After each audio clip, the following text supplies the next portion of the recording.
Hello, everyone. Happy Friday to all of you. Let me know right now before I forget to ask later on. Do you like that as an intro for our live streams? I think that from now on, we will make the national anthem the intro for all of our live streams. So let me know down there if you like that or not. Give me a 1 for yes and a 2 for no. It's less than a minute long, all right? How's everyone doing? Good to see you all. Copernicus, how are you doing? Good to see you. Yarn Preppers in the house. Scott, how you doing? OUPES is in the house. SR, how are you? Luke Thompson, how you doing? Good to see you. Svein, how you doing, Svein? All the way from Norway. Good to see you, my friend. Danielle Bast, Mr. B. I'm getting a whole bunch of number ones, and yes, and it's needed. Yes. All right, great. All right. I don't know why I didn't think about doing that earlier, ladies and gentlemen, but I think that now more than ever, we need to remember what our country stands for. All right. But let's say hello to a few more of you. And listen, today is pretty much an open forum. I'm not going to put myself on a pedestal out there. I'm just going to go ahead and answer any questions that you may have and or share anything that you want to share with the community. We can talk a little bit about inflation. For those of you that are new here, you'll probably hear the same thing that I've been talking about for years now. And I actually explained how inflation works pretty well on the video that I posted earlier today that has Tucker Carlson on the title. So check that out if you don't understand exactly how inflation works and why it is that your dollars don't seem to go as far as they used to in the past. That it's not really your dollars that they're stealing, but it's really your time. All right, let's see who else we have in here. JT, hello, JT, how are you? Patricia, how are you doing? YTU, let me see, 20 on pump number 5. I like that. Dan 1, Sherry. Brian K. Wright, how you doing, my friend? The Fields, who's your pioneer? I see we're getting a whole bunch of ones. That's great. Evita, how are you doing? Junior, how are you doing, my friend? Good to see you all here.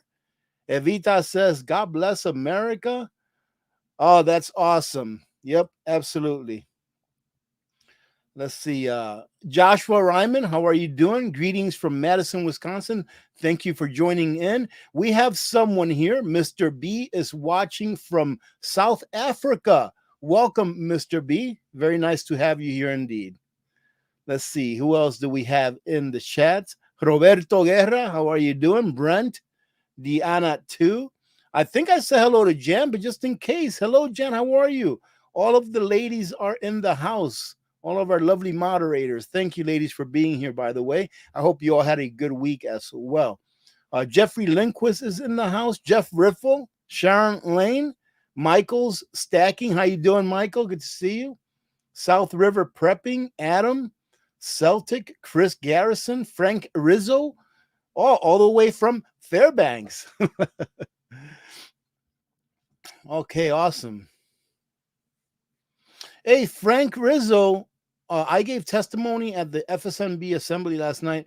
Let me know what you gave testimony in contrast to, an opposition. Let me know what it was. I do know that there's a lot of challenges even here in Fairbanks, ladies and gentlemen, Alaska, believe it or not. I actually saw some posters in my daughter's school that I really didn't agree with very much. So I thank the good Lord that a lot of this woke stuff started happening here as my children have either graduated high school and are almost done with high school, where they can be easily deprogrammed. All right. So because I do attempt to do some deprogramming. All right. of my child that is still in school. And it is needed, and it's what every parent should be doing out there. Let's see. Nostradamus, how you doing? Good to see you. Jeffrey Miller, Melissa, hello. Butterfly 31. Lola B, how are you doing? Good to see you. Diane Carver, Rick Lewis, Forrest is in the house. Forrest, you won because you made it here. Good to see you, Forrest. Ann Palmer from the great state of Louisiana. How you doing, Ann? Good to see you. Very nice to have you here today. I hope you had a good week teaching those kids. I'm sure that you're keeping it straight. And let's see, New Florida Prepper 1, how are you? Let's see, Disney Up, Boiler Up, how you doing? Good to see you. Haven't seen you in a little bit. JRC Homestead is in the house. Alaska Gwen is here. Dana, Let's Prep. How are you doing? Good to see you. Let me move this over here a little bit. That way I don't have to be looking down at the floor towards you guys. All right, let's see. Who else do we have in the house here? Selena or Celine. I'm sorry, Celine 77. Sherry, how are you doing? One Frugal Mama. America First. I like that. Waylon, how you doing? Good to see you. Connie Amer. Now, for those of you that don't know, I'm going to be dropping a news video tomorrow. For those of you that may be new, I drop a news video that pretty much has a compilation of all of the news that I might have missed in the last 3 or 4 days. On Tuesdays, I drop one. I try to, at least, my best. And on Saturdays. And man, I have so much stuff to go over tomorrow that I'm not sure how I'm going to be able to fit it into one. I try to keep those videos around 20, no more than 25 or so minutes long, because a lot of people get lost about halfway through. And usually the stories that I pick for those news videos, in my opinion, all of them are pretty important. Very rarely do I pick one just to have a laugh or something like that. Most of them are pretty important things that I think we all need to know in order to stay abreast of, or at least have some situational awareness, right? Let's see. Let me say thank you very much to Joshua Raymond. Thank you. You gifted 5 memberships. Thank you, Joshua. That is awesome. Very, very generous of you. Thank you so much. YTU, thank you very much for the super chat. I don't know if all states do it, but check your county's emergency management site. In my state, they give out free NOAA weather radios to residents. Really? That's good to know. Thanks for letting us know this. Awesome. Let's see. Who else do we have? Amazing Grandma, how are you doing? Good to see you. Vision Preparedness, how you doing, Trent? Good to see you, my friend. Well, have a good dinner, brother. Have a good dinner, man. That's awesome. Good for you. Okay, bringing it down some. Colleen Rich Pickett, how are you doing, Colleen? Good to see you. SFDCL, hello. Good evening to you. Princess Pamela's World, how are you doing? All the way from Portland, Oregon. Good to see you. All right, so ladies and gentlemen, today is going to be your live stream, meaning that you can share anything you want to share with the community, put it all in caps. And if you have any questions whatsoever about anything, put it all in caps so that I can catch it more easily and either share it or try to answer your question. All right, so this is just going to be about you today. I want to talk a little bit about inflation, and let me go ahead and get that out of the way right now. That is towards the beginning of the live stream. Ladies and gentlemen, if you think that inflation has dwindled or has gone away, I hope that you are prudent to change your mind, because you will be changing your mind the hard way here if you think that things are slowing down. Inflation has only one way to go. Inflation will never, ever go down. It will go up. And what does that mean? That means that in the system by which we are governed, this financial system, it is a debt-based financial system, which means that we have to create debt. And when I say we, I don't mean we the people, but the system has to create debt continuously, not continually. Continually is different than continuously, but continuously in order for it to stay alive. That is why governments and central banks hate deflationary periods, i.e., like the Great Depression, because in order for the system to continue to go on, there has to be new debt created every second of every day. And what does that mean? The more debt that is created, the more dollars that are created out of thin air, stripping away your purchasing power, i.e., creating the inflated prices on the things that we consume, on the consumer products that we use on an everyday basis. Inflation has absolutely only one way to go, and that is up, ladies and gentlemen. And even if we do have, like during the Great Depression, have a deflationary depression or recession, whatever you want to call it, it will still be inflationary in prices. And let me tell you how that is. Even though the price of things went down during the Great Depression, it still took more of your labor in order for you to afford to buy the things that you used to buy before. So let's say that right now, a loaf of bread costs you 1/4 hour of your labor right now, but we go into a deflationary depression. The price of bread may have gone down. Maybe it went from $5 to $3, but now it's going to take you more than 1/4 hour of your labor to buy that same piece of bread. So maybe on the numbers, it looks like it's smaller, but as far as your labor, your true value, it's a lot more. All right, ladies and gentlemen. So inflation only has one way to go. Don't let them fool you. Prepare yourselves now that you can still afford to buy some things for those people that can, because some people, it's too late for some people, ladies and gentlemen. And that's just the truth. For some people, it is too late to prepare. And that's why I personally, I'm not telling you what to do. I personally am not opposed to preparing a little extra just in case I have the opportunity to help someone that needs help, or maybe someone that needs a job, that needs to be able to help with planting a garden and stuff like that, that I can hire them for and give them a pound of rice or whatever it may be, right? That you have to barter with, or maybe a 1/10 of an ounce of silver or something like that. But that's why I'm not opposed to prepping more than what I need, just in case someone may need help or in case someone may need a job so that they can be kept fed. So don't fool yourselves. Don't slow down. Let's say, for example, that this next presidential contest that we have, that it goes the way that the country wants it to go and everything's going to be great, right? Okay, Orange Man Bad is back in office. Everything is going to be great. Then people start slacking. They stop preparing. They stop filling in their gaps. And then guess what? That's when it hits. What? I don't know. But that's why we prepare, so that we can be prepared for those I don't know instances or crises that occur, have always occurred, and will occur in the future. So continue to prepare, ladies and gentlemen. Do not believe these liars. I used to call them political pundits, but they're not. They're just liars. Do not believe these liars that keep telling you everything's all right, because everything is all right for them. Why? Because they're living off of the government's teat, which lives off of your labor. Everything will always be all right for policymakers and lawmakers in Washington, because it is you that they write those laws for. Right? I've quoted this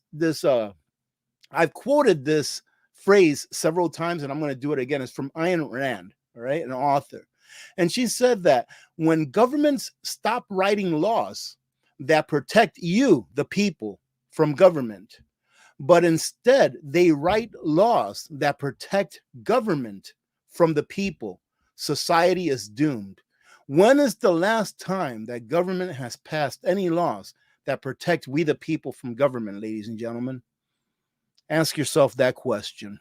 So keep prepping. Don't stop. Don't let anyone convince you that you should stop prepping. If you are prepared and you have a warm and fuzzy feeling inside that says, man, I can get through Armageddon, no problem. Make sure you fill in the gaps. Make sure that you help your family, your friends, community. I'm not saying buy their preps for them, but maybe plant a seed.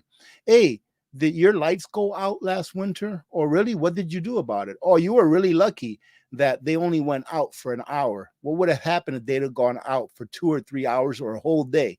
Your pipes would have probably frozen. Maybe you ought to get a generator and then take it from there. All right. That's going to be my spiel for this live stream. I really want to get your input, ladies and gentlemen, on what's going on around the world. It can be about anything, not just inflation. I want you all to voice your opinion on anything that may be going on, because I want to talk back and forth with you all. That's most of the fun for me. And of course, I see that you're all talking back and forth with each other. For those of you that may be new, remember that on Mondays at 3 p.m. Alaska time, 7 p.m. Eastern time, I always have a live stream where I almost never let Grayman talk from Grayman Prepping, but he gets a few words in here and there. And this Monday, the live stream happens to be on this channel. We go from my channel to his channel week after week, right? So this Monday coming up is going to be on this channel. And I'm sure it's going to be a lot of fun, just like it always is. We're already starting to think about what we can do when we hit our 50th episode, right? Because I think this Monday is going to be our 12th episode, right? So hope to see you there, those of you that haven't been there before. How you doing, KP? Good to see you. Randy Brown, how are you? Kansas City arrested 2 teens for what they had done. Yes, it was some gang-related violence that that resulted in that mayhem in Kansas City, ladies and gentlemen, right? So it wasn't any right wingers. Okay. I'm sure I haven't been watching mainstream media because I just don't really. If I watch any mainstream media clips, it's probably from a small clip on YouTube or something that I'm watching a video from. But I'm pretty sure that the mainstream media is already, stomping on the graves of those unfortunate people that lost their lives during that incident and saying, we have to take away the firearms, when in all actuality, and do your homework on this. All right, do your homework. I don't have the exact numbers, but if all of the states within the United States that have the harshest laws against the ownership or the possession of firearms, if all of those states, if we took away their violent crimes, then we would probably be the safest nation in the world. Do you understand what I'm saying? What I'm saying is that states that have laws against you being able to defend yourself with a firearm are the states normally, all right, usually, that have the highest crime with firearms, ladies and gentlemen. Why? Because criminals are not stupid. People think for some reason or another that if you're a criminal, it's because you're stupid. A lot of criminals are very smart and they know how to play the system. And a criminal knows very well that if you take firearms or the way for someone to defend themselves against the criminal class, if you take it away from them, that they're going to be easy picking. So, of course, the states that have the highest crime and the highest, result in people losing their lives due to firearms is going to be those states that don't allow law-abiding citizens the right to carry them the way that the Constitution says they should. All right. So if they were to take all of those states away and all of the people that lose their lives in those states, we'd be like one of the safest countries in the world.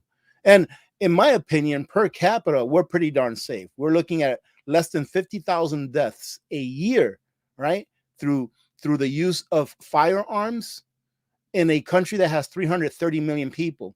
And we can always dissect the 46,000 or so deaths due to firearms. We can always dissect it to how many people took their own lives, how many of those deaths were gang to gang related, how many were there for self-defense, etc.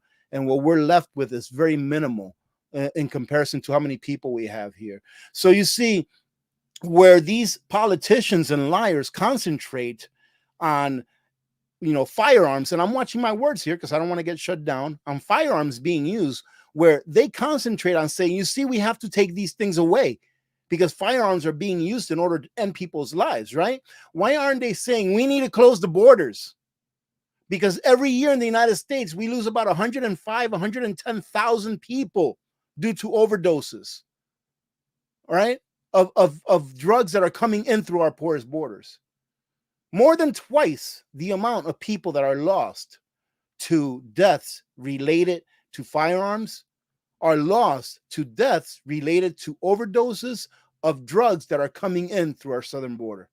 So who do they really care about? What do they really care about when they tell you that these things, these, what is it? I got one right here. I can't touch it, but it's right there. One of these things right here, it doesn't just stand up and take someone's lives. It's a people problem, right? It's a people problem. It's not a firearm problem. And if you don't know what democide is, then you ought to study what democide is. Get on the internet, go to the University of Hawaii.edu and look up the word democide. They did an extensive study on all of the democides that occurred in the 20th century. Ladies and gentlemen, more people lost their lives at the hand of their own governments in the 20th century than of all of the wars that have been fought in recorded history put together. All right. So, why is it that governments love to disarm their people? Well, it's very simple. It's because that's the easiest way to control them. Right? You take away the arms and you have full control over them. Just study a little bit of history. And I'm not even a history scholar. I am not very smart, ladies and gentlemen. I just know how to read. All right. I probably have like a fifth or a sixth grade reading level education, where I can read like fifth, sixth grade level.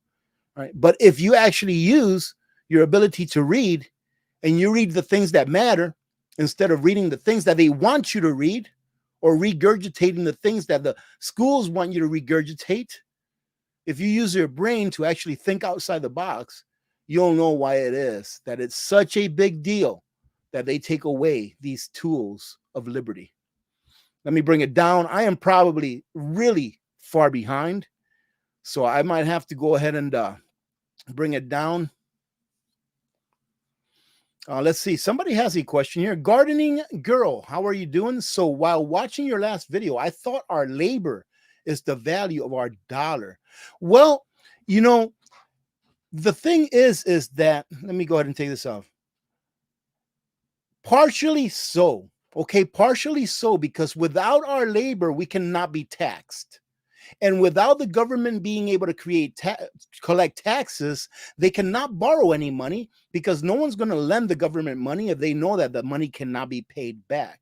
But the thing is that in order for your labor to be the value of your dollar, there has to be a way that you can protect your labor from being stolen from you. And how is your labor being stolen from you? From quantitative easing. You see, I put away those monies, but let's make believe I have a $20 bill here. If I earn a $20 bill because of my labor, right? That $20 bill to me is worth 1 hour's worth of my labor. Let's say that's how much I made, $20 in 1 hour. But how much is it going to be worth when the government prints another $20 bill in contrast to the one that I worked for? You see, the government did not work for that $20 bill that it printed, but I worked for mine. So to me, my labor that I spent on that 20 bucks is worth just that $20 or whatever it can buy for me, right? But now that the government comes along and says, hey, I'm going to go ahead and print a $20 bill in contrast to yours, now there's twice as many bills in the economy, making your $20 bill worth less than what it was the day that you earned it. So yes, your labor can constitute how much that $20 bill is worth. But when government comes along and steals your labor right out from under you by printing out of thin air fiat currency, i.e. Federal Reserve notes, i.e. the dollar, then your labor is whatever the Federal Reserve says it is. I hope you understand that, because it's very important that we understand that the way that the government steals our wealth, first and foremost, is through inflation. And inflation is the increasing of the money supply in the economy. The bigger that the money supply in the economy gets, the more that things are going to cost, right? The price of things going up in a store, in a supermarket, is a symptom of inflation. It's a symptom of more money being put out in the economy. Man, I really hope that makes sense. Oh, thank you very much, Mr. Naus Fianur. I hope I said that right. I turned to prepping because of you, and it saved my family during the 2020 snowmobile. Oh, thank you very much for that, for the super chat, and thank you very much for sharing that. That always makes me feel very good. Thank you for that. That's awesome. That's awesome. Good for you. And you know what? Good for you for actually, listening. Okay? Good for you for listening and having an open mind. Okay, let's bring it down some. Did that make sense? What I was talking about? How it is that the dollar is worth your labor, but then government comes in and takes your labor out from under you by creating dollars out of thin air that they never worked for. Let me know if that makes sense, or if you want to talk about it some more. Okay, so I'm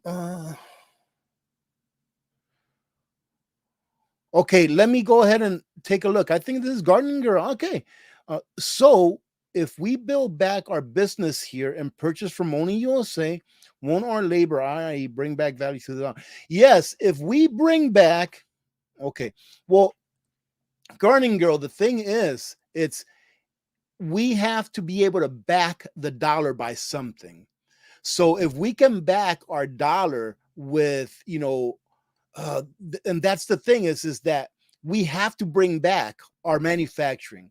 If we bring back our manufacturing to the United States, and let's say that we can get all of the things that we need, like you're saying there, amongst ourselves, and then we have extra stuff to be able to export to other countries, then yes, that would work really well. But we still have to be able to back up our dollar with something. Our dollar has to be restrained, because there's no government in the world that, if not restrained, will not print out of thin air.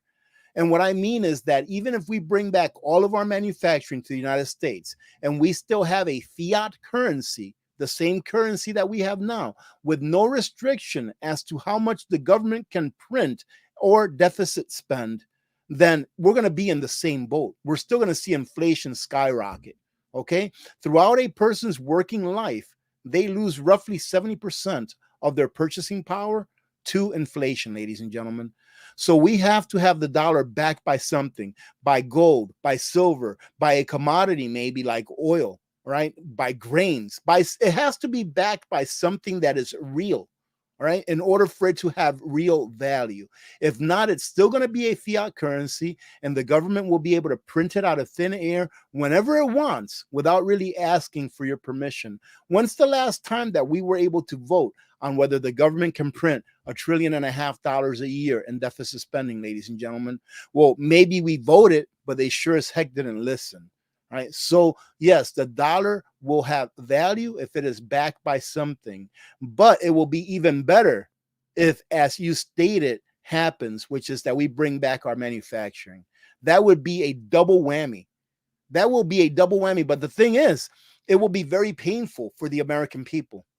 It will be very painful to go to a gold backed currency, because a lot of people are going to lose a lot of what they worked for. Why? Because we have to pay back. We will have to pay back for all of those years that we deficit spent. If we back our dollar by gold or by silver or some commodity, we will have to pay it back, and it will hurt a lot of people. Unfortunately, there's going to be a lot of pain before there's any respite, ladies and gentlemen. So that's what we prepare for. Because in the end, I believe, okay, in the end, that we will win. Good will win over evil. We will turn into an era of good instead of an era of evil, which is where we are now. So good will win over evil. But between now and then, there's going to be a lot of pain, a lot of challenges, a lot of crises, right? And that's what we prepare for, so we can make it to that other side, okay? So don't stop prepping. Okay. Oh, let me go ahead and tell you, because I just seen that Yarn Prepper put up a notice. There will be an ad at the 30-minute mark. Okay, there will be an ad at the 30-minute mark, ladies and gentlemen. I have to do that, because if not, YouTube will not recommend my videos, not like they do anyways, as much as they used to in the past, but it will be even worse, okay? I did have a video that I was very surprised that YouTube actually recommended, and it did very well. If you all didn't see the video that I put up about the FBI getting with the Sheriff's Association of the United States and telling them, hey, listen, there are houses, what do they call them? There are like dark sites all over the country, all over the states, of people that came over from other countries that want to do us harm. Anyways, that video got pushed by YouTube, and when YouTube pushes a video, that's what happens. It gets all of those views because people actually see it and they know that it exists. They know that that video exists. And YouTube didn't even recommend that video that much, but they recommended it. And that's what happens. So if you all want to support when you watch one of my videos, just let it play all the way through if you can. if you get bored of my face or my voice, and you're like, this guy's crazy, just go get yourself a coffee and let it play through, because that really, really helps, ladies and gentlemen. And just that video that I had that actually, did really well, was proof enough to me that they are shadow banning my other videos, because they don't recommend them nearly enough as they did that one, even though my SEO scores are really, really good before I published the video. But I digress. All right. Cuba Bound is in the house. Let's see. Lori, how are you doing? Yes, unfortunately, AI is going to be a major problem. Let me see. Kana Club Chicago, welcome. I don't think I've seen you here before, so welcome. Superhuman AI is going to control future military ops. Man, I think it's going to control a lot more than just that. We live in interesting times, ladies and gentlemen, believe it or not. We truly do. Salty Dog, how are you doing? Good to see you. Kim, how are you all the way from East Tennessee? Good to see you as well. Okay, if I miss anyone's question, I'm go ahead and repost it, because I'm going to go ahead and catch up and bring it all the way back to the bottom. And before I do that, though, let me say thank you very much. Excuse me, I'm sorry. Cutting Tool Edge Designer, thank you very much. Thank you for being here. If for some more freedom seeds. I actually went to the range here with my wife last week, and we had a great time. All right, we shot a long rifle, and we also shot a I've got a little Glock 19 over there. All right. Yes, 9mm. We're not going to get into that discussion. Yes, 9mm. I actually really, really like that little thing. It's a great little freedom tool. Let's call it a freedom tool. Okay. KDM, thank you so much. How can I get Cat Con stolen at cost of 3 grand? I do not know what you're talking about. I'm going to finish reading it. A recovery program shut down by CV that was helping my son and my brother get what? And the pole let confessed suspect free and then get punked on a traffic. KDM, I wish I knew what you were talking about. I just saw that M word there, and if that really happened to your brother, I am so sorry. And if it was recent, even more so. I just wish I knew exactly what you were talking about. If you like on that, send me an email so I can maybe give it the attention it deserves. Man, okay. Mr. Naus Fenor. Okay. Don't know if this pumps the algorithm, but a like, sub, and sharing with friends and family certain does. Salty dog, salt must flow, bro. Yes, absolutely. Thank you very much. All right. Thank you very much for that. And yes, that does pump up the algorithm. I used to not talk about this very much in the past about, hey, give it a like, share, help me with the algorithm, because YouTube used to treat me, in my opinion, pretty fair. In the past, I've never been a channel that gets, hundreds of thousands of views, every video, or even once a month. Pretty mediocre channel as far as views and things like that. But this is something that I do to have a lot of fun. I have a lot of fun doing live streams, especially with you all, and I have a lot of fun doing the things like prepping on the cheap. That little prepping on the cheap series that I'm doing, I'm having a lot of fun doing that as well. All right, so it wasn't that big of a deal, but now they're like really hammering it. They're really like hammering me and hammering a lot of other channels that are on the side of telling the truth more so than not. And just playing the national anthem as our intro, ladies and gentlemen, that's probably going to get this video, this live stream, not recommended very much at all to begin with. Okay, let's see. Let's see what we have here.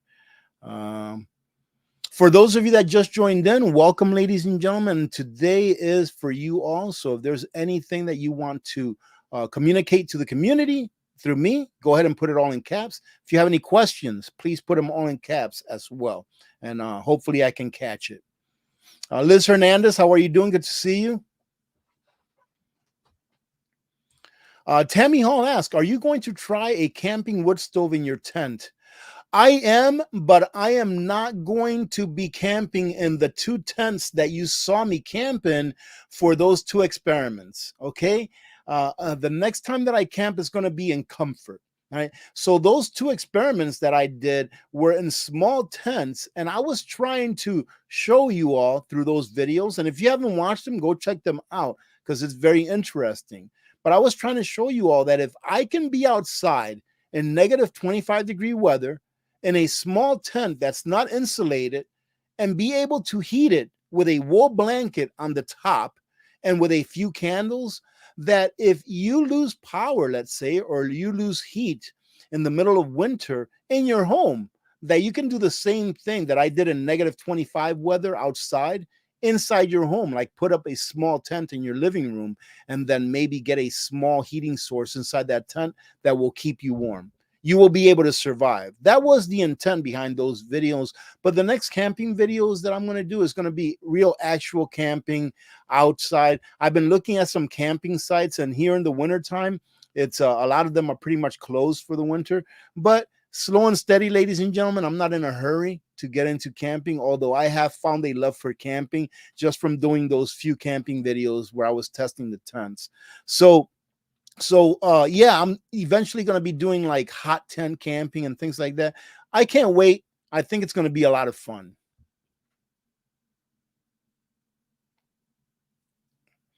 Let's see.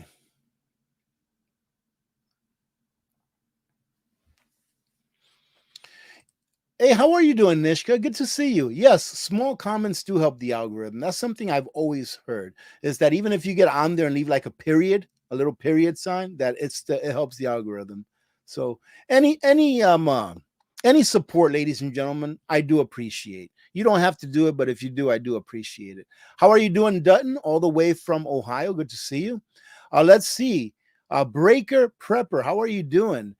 Question: do you have SHTF drills with your fam? Well, I mean, not really, because I'm not bugging out, right?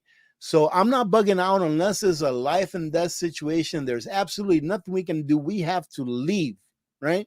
And I don't see that happening, because I don't see us, having a complete SHTF like people think we may have, like Armageddon or something like that, right, ladies and gentlemen? So I don't think it's going to be the end of the world anytime soon. But what we do is we do know that if anything, and well, the thing is that I'm a boring person. Right, my life is about a 15-mile radius or a 20-mile radius, believe it or not. But we do know that if something happens that will affect our standard of living, meaning like maybe the supermarket's closed, maybe the gas station's closed, the electricity goes out for a week or 2 weeks or a month, that we're going to be okay.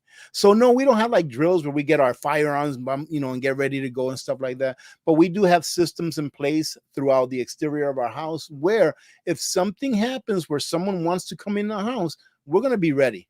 Right, ladies and gentlemen? Remember, you're not going to be able to keep anyone that really wants to get inside your house. You're not going to be able to keep them out.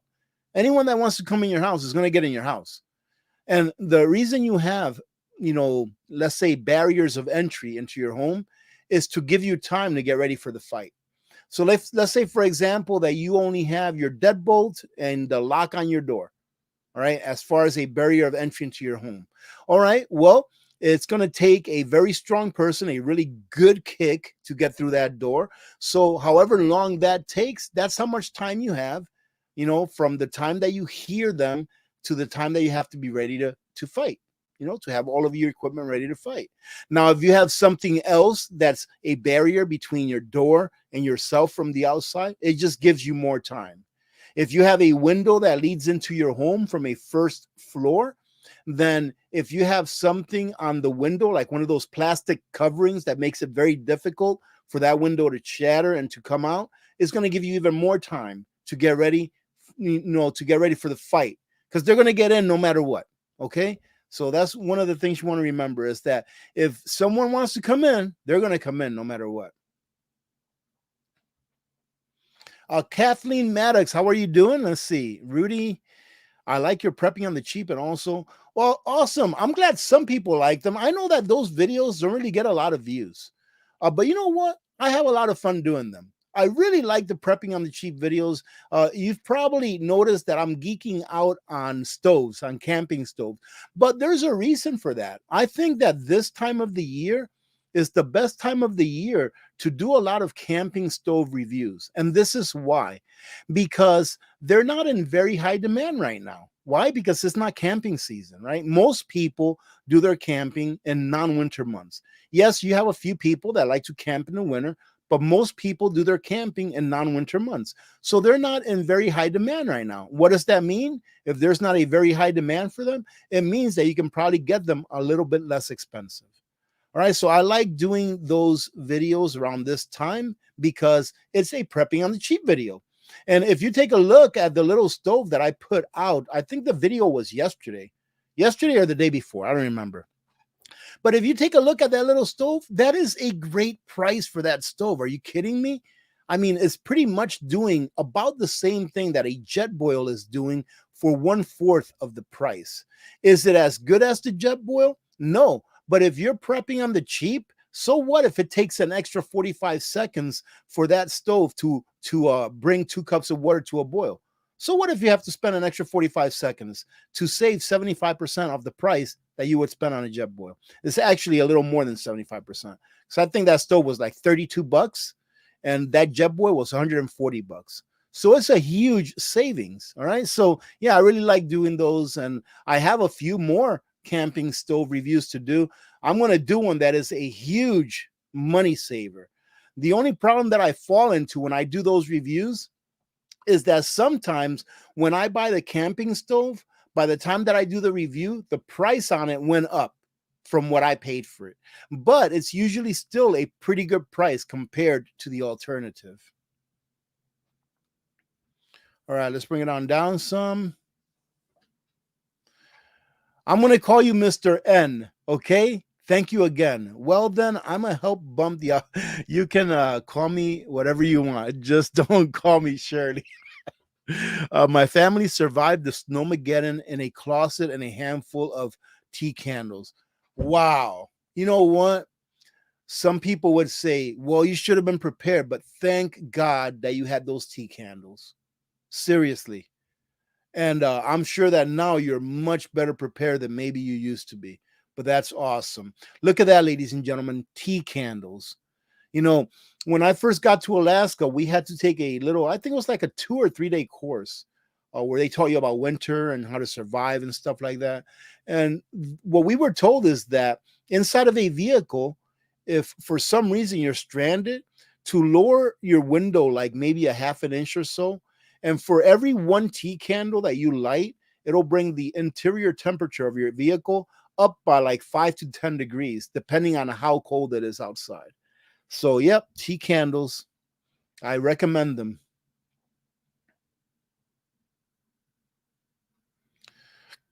Scarlett, how are you doing? Good to see you. Emmanuel Bravo, how are you doing?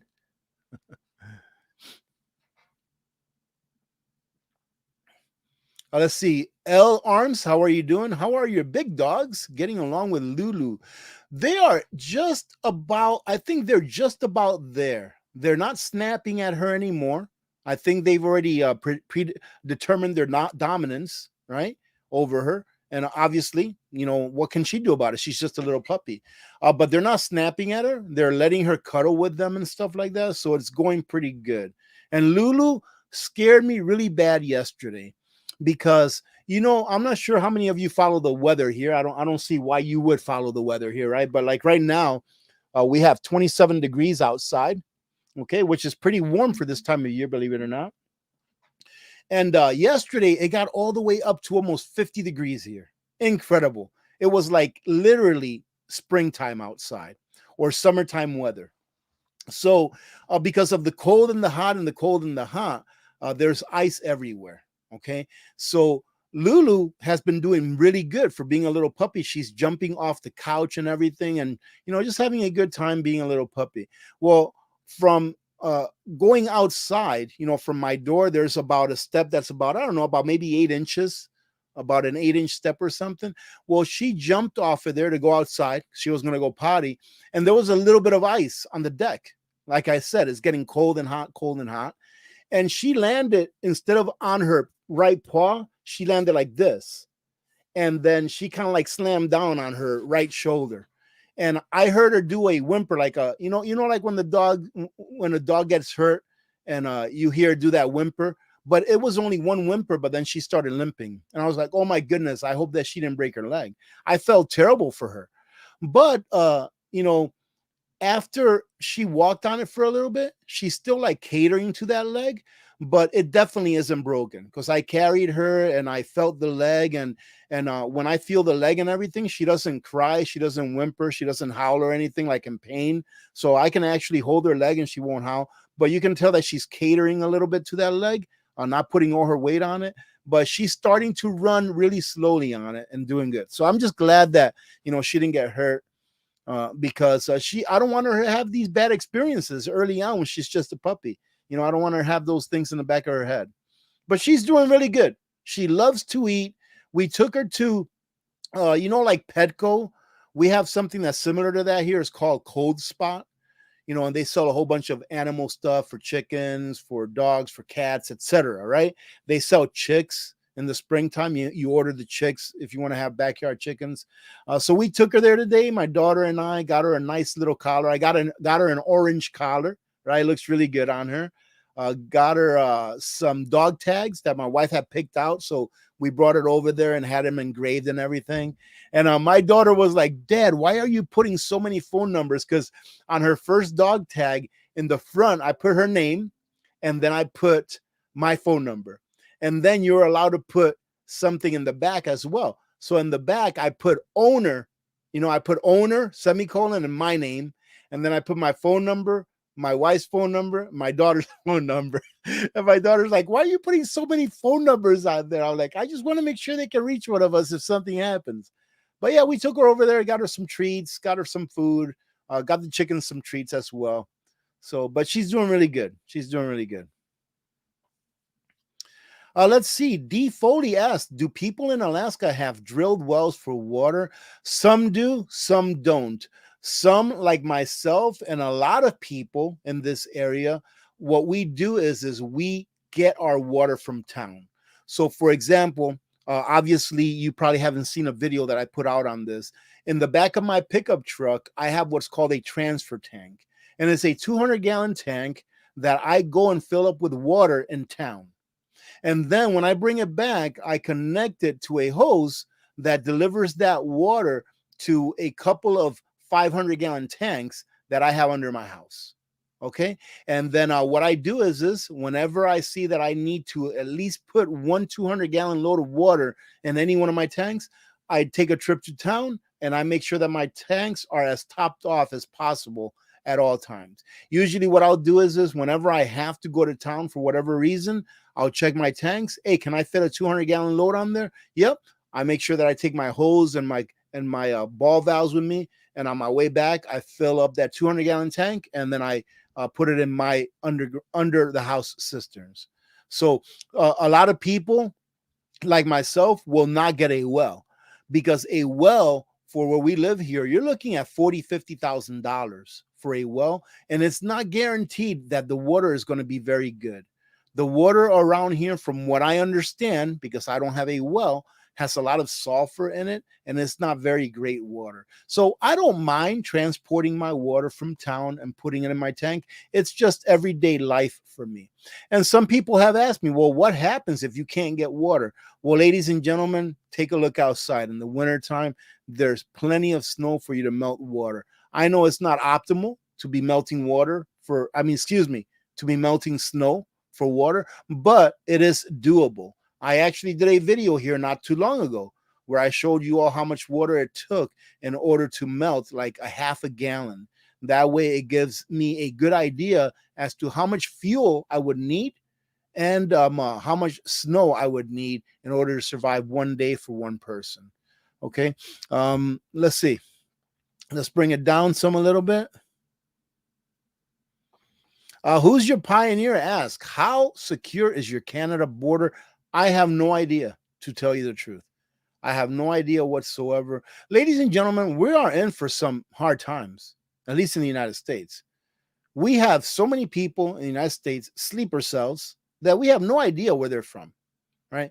We have a whole bunch of people that we know came from China, and military age male as well. So we have a lot of problems that are going to be occurring here in the future. And we're going to have to take care of it ourselves, meaning the citizenry. So if you do not believe that you should be armed, I would challenge you to study a little bit of history so that you can convince yourself that you need to be armed and trained. All right. Make sure that you're trained, make sure that you understand how to take apart your firearm, make sure you know how to service it, make sure that you have what you need in order to be proficient in it. I believe we're going to need it. It's not something that I want to happen, but back in 1775, they didn't want that stuff back then to happen either, but they didn't have a choice. It was either live on their knees and or take a chance and and fight for their freedom. So we're going to come to a point where we're not going to have a choice either, right? And it's much better that you're prepared for that day than to not be prepared. Hopefully that day will never come, but eventually it will, right? History and cycles says that one day that day will come.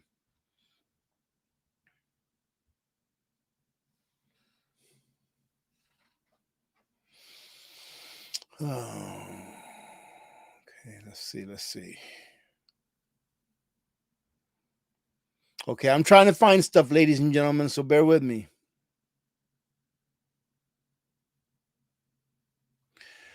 Yes, absolutely, ladies and gentlemen. Whenever I talk about this stuff, if you see my videos about tents and stuff, I always talk about make sure that you have something to make sure that monitors carbon. Actually, I was sent a little tool that monitors carbon that is awesome. And I'll probably next time that I do a camping stove video, I'll probably bring that out to show you how it works because it is an awesome little tool and is very affordable as well.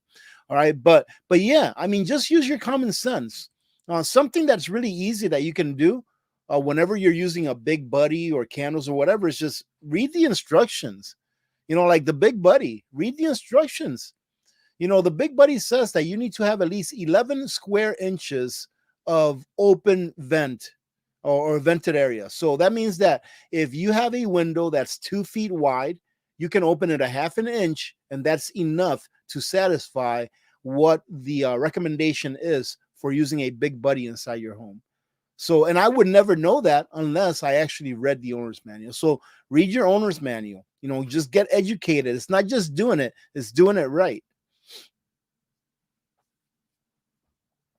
Okay.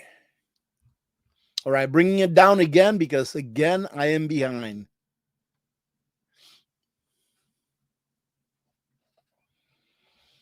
Okay, let's see, bringing it down.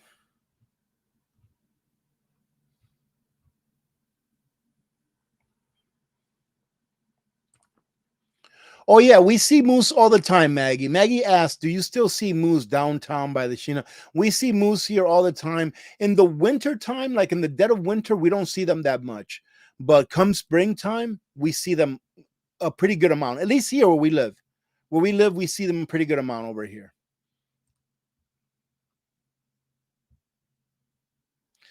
Yes, absolutely, Jeff. Jeff Gregory says Goodwill and the Salvation Army a good place to get cheap candles. Absolutely.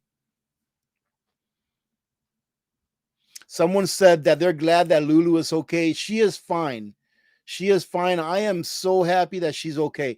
The more that I see her running around, even though she still has a little bit of a limp, but the more that I see her running around and using her leg and stuff, the better I feel. Like I said, I want her to be happy. You know what, ladies and gentlemen, this is the funny thing is that I told my wife and my daughter, I said, you all know, I'm not sure how many of you maybe don't know, but I lost my cat, Pebbles, here a while back, last summer. We think that she got taken by a fox. And the funny thing is that the very last time that I saw Pebbles was in this bunker. She was hanging out with me in the bunker, and I took a picture of her sleeping on my leg, right? And then when I left the bunker that day to go in the house, she left, and it's the last time I ever seen her. I asked her to follow me in the house, but during the summertime, she hates living in the house. So she stayed outside. I never seen her again. Okay. And And all we can think is that maybe she got taken by a fox or maybe by an eagle or something, because she wasn't a very big cat. But anyways, she's gone. Okay. And I told my wife, my daughter, I said, the next time that I get a pet, I'm going to get a dog. I'm going to get a little best friend. Right. And, but I said, it's only going to be after one of our present, pets, expire. And I wasn't wishing anything on either of them. I want them to live long, happy lives. But I wasn't of the mindset that, man, we don't need another dog in the house. That's the mindset I was of. But once my wife and my daughter got me Lulu, oh man, I love that little dog. There's no possible way that I'd get rid of it. There's absolutely no way I'd get rid of that little girl, So she's part of the family now, and that's all there's to it. I may not have wanted a dog before my wife and my daughter got me Lulu, but now that they got her, there's no way that I would get rid of it.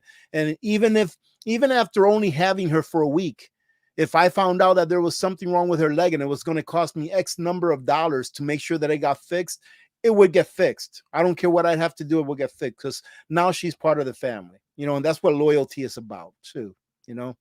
So anyways, that's my story and I'm sticking to it. I think I saw someone ask a question here, but it wasn't all in caps, and I might have missed it. Okay, I might have missed it then. Please put your question all in caps, ladies and gentlemen. That way I don't miss it. Okay, let's see. Oh, maybe okay. Okay.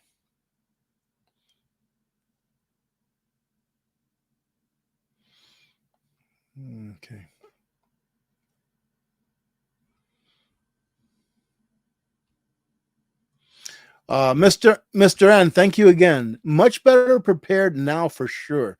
The small things can save your life. Absolutely. Prep for the unexpected, as it will likely be inevitable. Last chat for the night. So again, cheers. Thank you very much, Mr. N. Thank you so much. And that's one of the things that I believe people that are hesitant to get prepared, I think it's one of the things that they don't understand, is that I think, all right, and I can only say I think, right? Because I don't know for a fact. I'm not inside everyone's head. But I think that most people that are hesitant to get prepared think they need fancy things, and they just don't.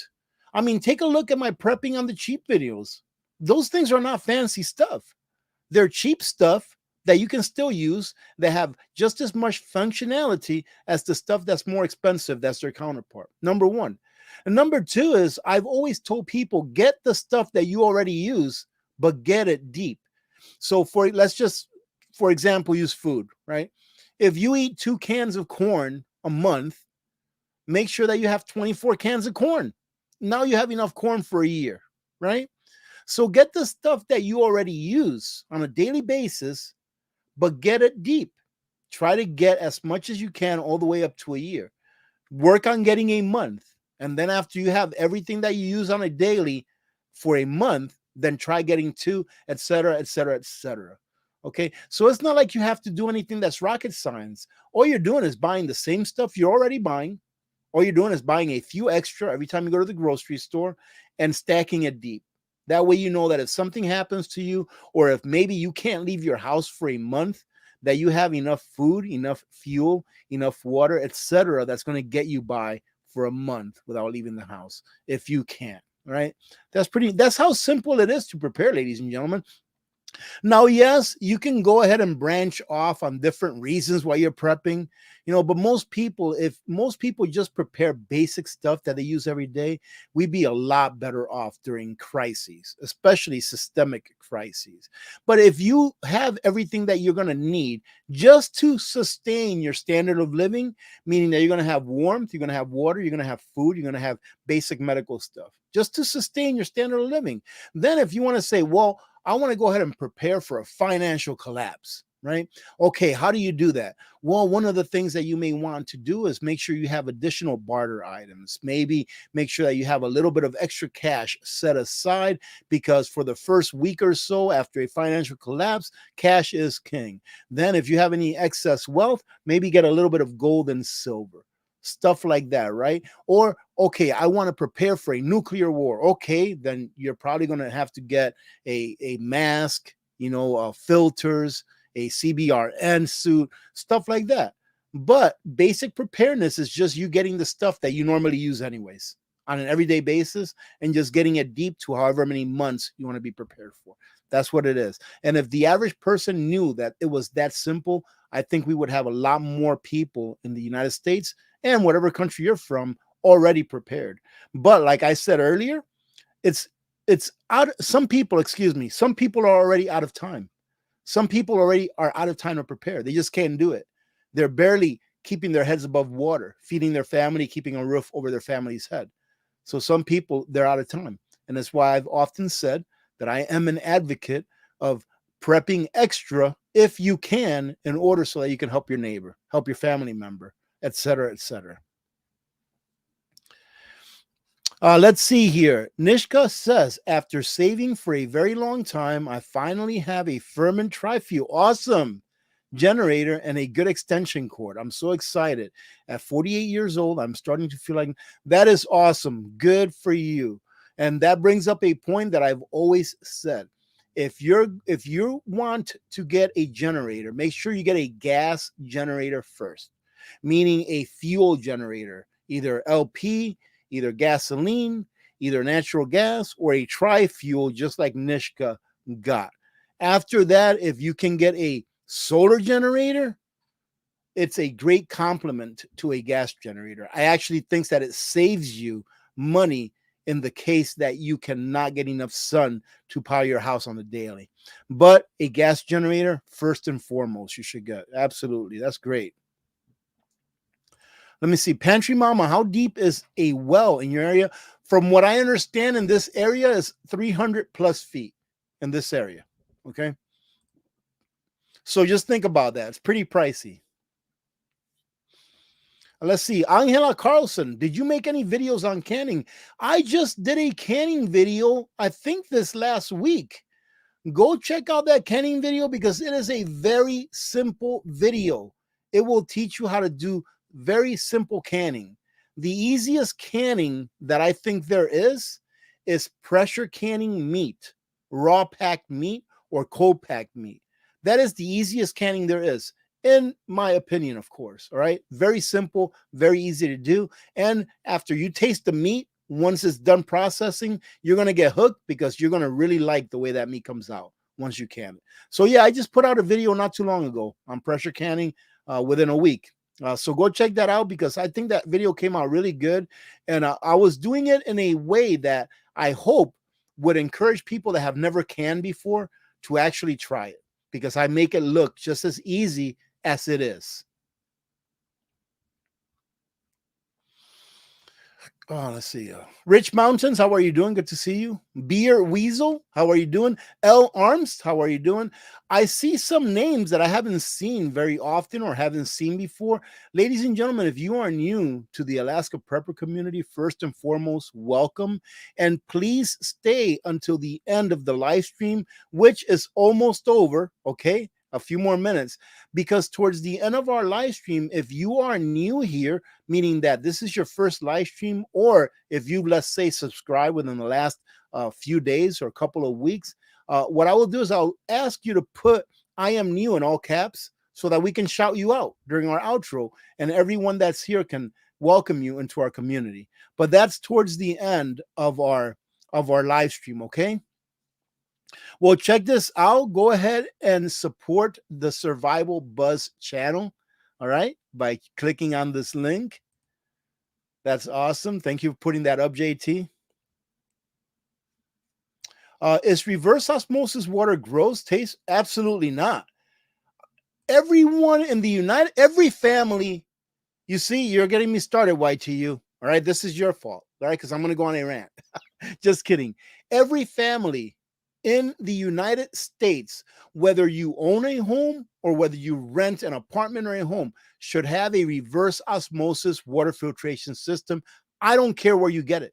But if you want to get one through Simpure, check the link in the description of my videos. And there is also a coupon for 20% off.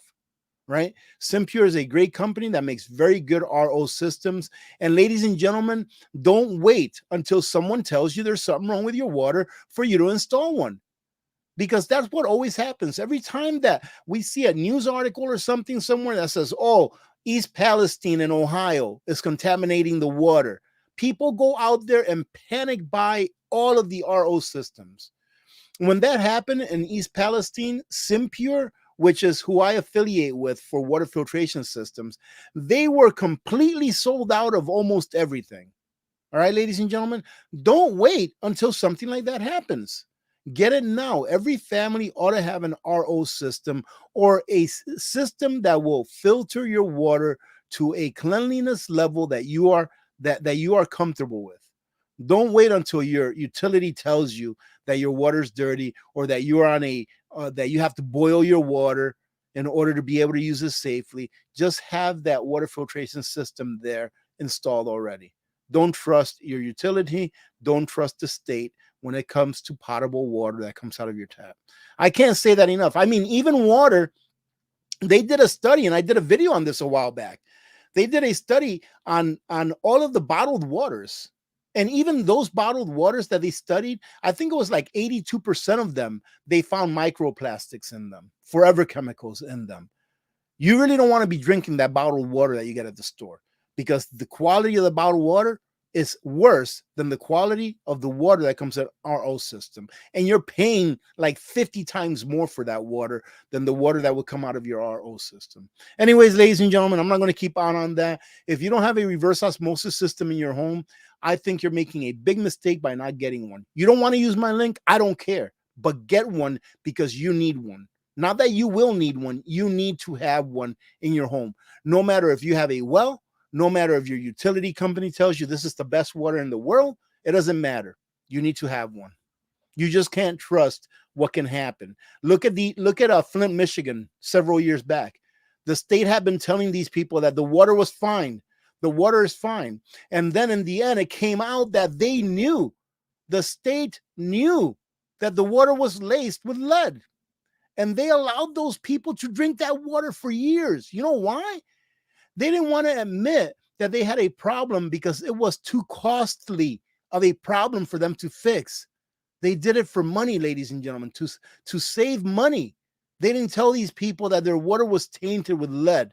And you know how many lives were ruined, how many lives were lost because of that lie?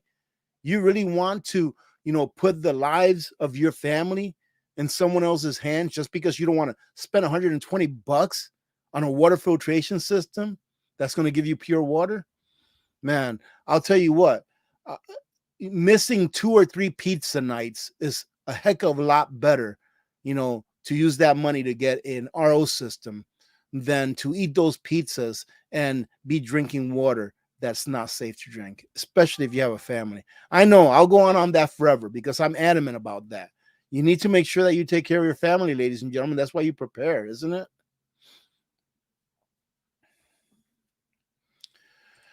L Arms asks, can I do a video on the duration of batteries after the expiration? Well, the thing that's hard about doing that video is that it would take a very long time.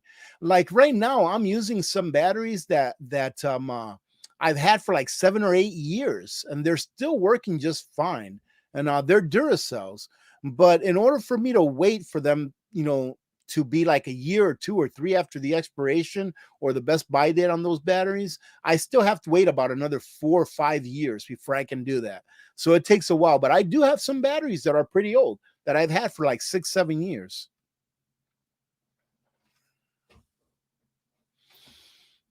Man, thank you so much, Joe, and thank you for your service. And I really mean that. Let me go ahead and read this just in case some of you are listening and not seeing. Joel Quinn says, I've been a peace officer for 26 years, and thank you very much. Some of my very best friends that I grew up with in New York, they're police officers their entire careers. And one of them's retired, and I got 2 more that I think are going to be retiring either this year or next year.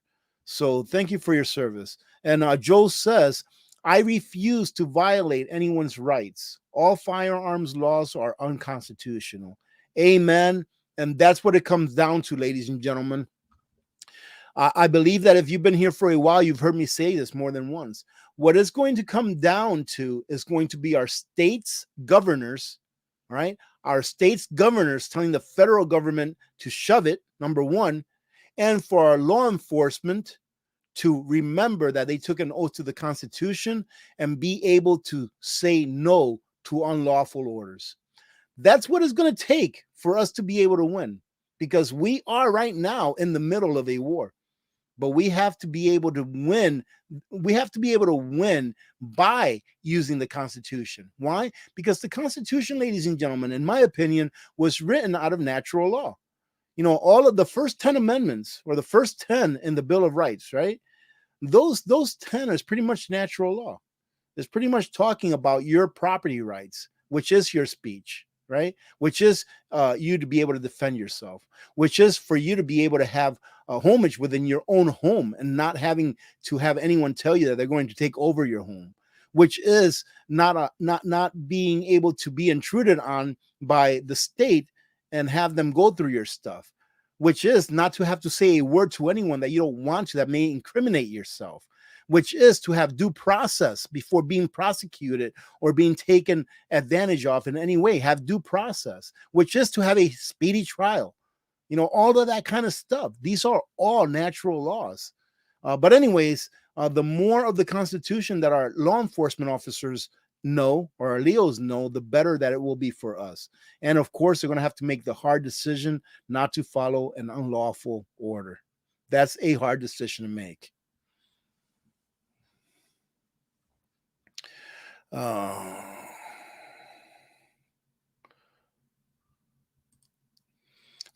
OTWP report. How are you? How close are you to Palmer? My cousins are up there.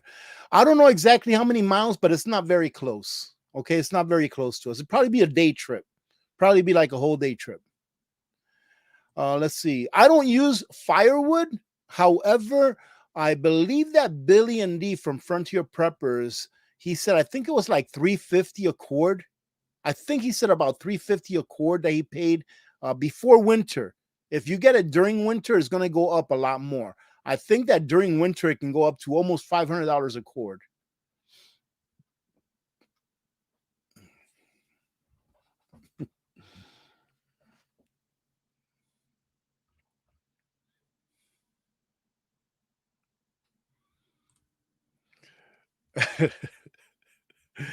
This is kind of a funny question. I'm making fun of you, Mittmont. AP, do you have snow up there from Washington? We definitely have snow up here. Yes, we have snow up here. Poppy and the ladies are doing very well. Okay. For those of you that may not know, Poppy is no longer the alpha because one of the ladies decided to become a rooster, right? So one of the original 11 ladies decided to trans rooster. They transed over to rooster, and his let me just say it the right way. His name is now Big Red. Okay. So we have two roosters now. One who is Big Red, who is the new alpha that Poppy does not contend to. And we also have Poppy. So what I think I'm going to be doing this summer is I'm going to be separating Poppy and half of the hens and maybe putting them in the other side of the run, maybe building them a small structure to see if they can have some babies, all right, some little chicks, so that we can then intermingle them together and maybe see if we can double the size of our chickens, so that we can get even more eggs. We're getting a lot of eggs, even in the winter. Today we got 7 eggs. So now we lost one lady. We lost a blondie. I don't know, about a month and a half ago. We lost a blondie. I walked in there and they were all walking all over her and stuff. And but anyway, so I'm down to let's see, 10. I'm down to 8 hens and 2 roosters. But today I got 7 eggs. Okay, and I've averaged between 5 to, I don't know, about 8 eggs a day. Between 5 to 8 eggs a day I've been averaging, even in the wintertime. So doing pretty good. I mean, for us 3 that are in the house, that's plenty of eggs. I even have enough eggs left over to where every other week or so, when I see our son and Michael, that we give them a couple dozen eggs. So we're doing really good. Lame Legan. I think that's how you pronounce it, Legan. AP, do you see bears? If so, do they come close to your home? We've never seen a bear up here. Never seen a bear up here. So, which is a good thing. We're really not deep in the bush. Okay. Linda, Michael is doing great. He is getting so big and his hair is really long. He was just over. When was it? Yesterday. He was over yesterday and he gets into everything, man. But he's getting really big. He's doing good. I mean, what can you say? He's going to be 2 years old here in about 3 months. Just a little over 3 months. He's going to be a couple of years old. So, yeah, he's doing good.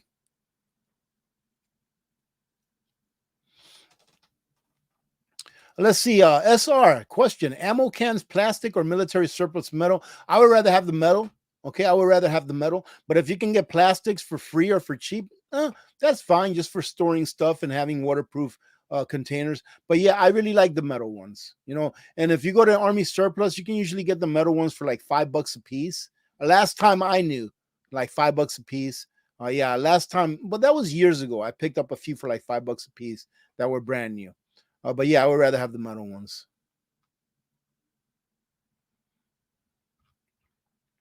All right, ladies and gentlemen, let me go ahead and close it down. I probably missed a whole bunch of questions, but my voice is just about gone. Oh, wait a minute. We have another super chat by Mr. N. Thank you again, Mr. N. I thought your last one was your last one, but thank you. I almost missed you because I thought that was it. Our last chat, serious this time.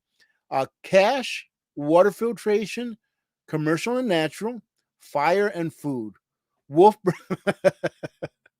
Wolf Brad chili is delish and nutrish. Still budget and branch off if you can. Cash is here now. So pretty much telling you that it's not very difficult to get prepared. I mean, take a look at the stuff that he's saying to get. It's not difficult to get prepared, ladies and gentlemen. Thank you, Mr. N. Thank you very much for that. Let's see. What is the best water filter for fluoride removal? I am always going to promote a reverse osmosis water filtration system. Okay. I will always promote that first and foremost because I believe that water filtration should not just be used for crises. It should be used for every single day. So I will always promote a reverse osmosis water filtration system for every home in the United States. Okay. And that will remove everything from the water, right? If you go to Simpure, right, go use the link in the description of my video, ladies and gentlemen, and use the code for 20% off. You're not going to get a cheaper reverse osmosis system than that. And when I say cheaper, I don't mean that it's cheap. It's a good reverse osmosis system, but at a very good price. And the one that I said is like $120. That one is an RO system that removes everything from the water, but then also adds back minerals to the water. That way you don't have pure water, but you have water that has electrolytes in it. So go check that out. But that's what I would promote to anyone that asks me. I would say RO system. And again, I'm not trying to get you to buy a Simpure because I'm affiliated with them. In my opinion, they have a great product at an awesome price. But I also have a link in the description of my video for water filtration systems that are made in the USA, 100%. Go ahead and match them and then pick whichever one you want. The ones that are made in the USA, I'm not affiliated with them, but I wanted to give people a choice of a water filtration system that's made here in the US and one that's not. They both do the same job, but then it's up to you to decide which one do you want to pay for. All right, ladies and gentlemen, I'll leave it at that. And again, I'm going to bring this all the way to the bottom. And hey, Redneck Prepper, how you doing? How you doing, Double Dog? Good to see you all. Dustin, how you doing? Spam on a stick over fire? Absolutely. Can't go wrong with that one. All right, so this is a great question, so I'm going to have to take it. Rudy, how do you keep your pipes from freezing? Well, when I built my house, all of the plumbing was inside the house, not inside the walls. That's it, right? And this year I even had one of my pipes freeze a little bit, but I took care of that. Okay, so that's what I did. My house is not fancy, ladies and gentlemen. My house is not fancy, but it is functional. All right. So, and that's why I don't owe the man. All right. So, having said that, again, if you are new, ladies and gentlemen, put "I am new" in all caps. That way, during our outro, I can go ahead and shout you out by putting your name up on the screen, and everyone can welcome you to our community. All right. Quick safety brief. Have a great Friday. Have a great weekend. Do not drink and drive. I'm going to do my best to put out a news video tomorrow because I have a whole bunch of news to go over tomorrow. All right. But be safe out there. God bless every one of you. God bless America. Thank you very much for all of your support, ladies and gentlemen. And thank you very much to all of the new subscribers that have subscribed within the last week or so. Let me go ahead and find my outro real quick, and then we'll start doing some shout outs. God bless you all. Have a great weekend.